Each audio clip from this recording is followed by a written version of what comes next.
BET Awards decided it was going to rear its beautiful head last night, people. They came out last night and decided they were actually going to put on a real show.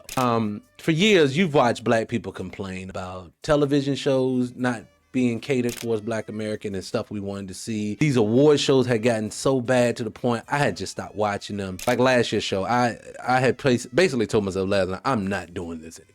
I cannot watch a Coon Fest, Twerk Fest, Caribbean music and Afro beats, because they had turned this into an international event. This was not about Black Americans anymore. And I think that they understood after last year's show, if y'all don't come back home and cater to the base of Black America, we're not watching this anymore. And it proved it last night. They last night did all the stuff that we've been begging for in Black society. We've been begging for them to give us real music again, real performances again, letting the real artists win again. We've been begging for all of that, and they've pretty much told us to kiss their ass the last couple of years. Y'all gonna get all of this Afro beats, y'all gonna get this Caribbean music, and you gonna love it. Well, we told them to kiss our black asses, and they had to listen last night. Now, don't get fooled though, people.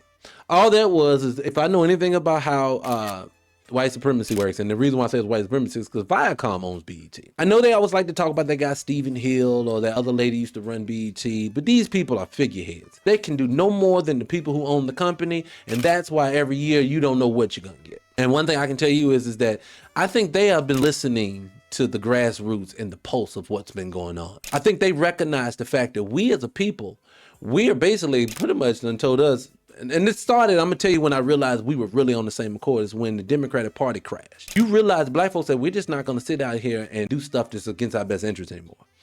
After last year's show, can't speak this morning.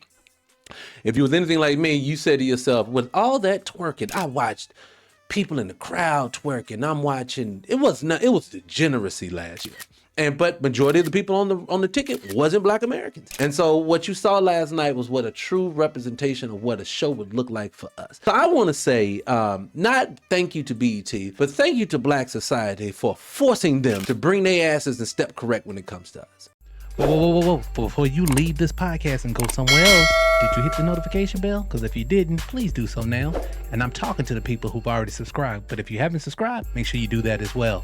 Hit the like button, and I'll catch you on the next one. Peace.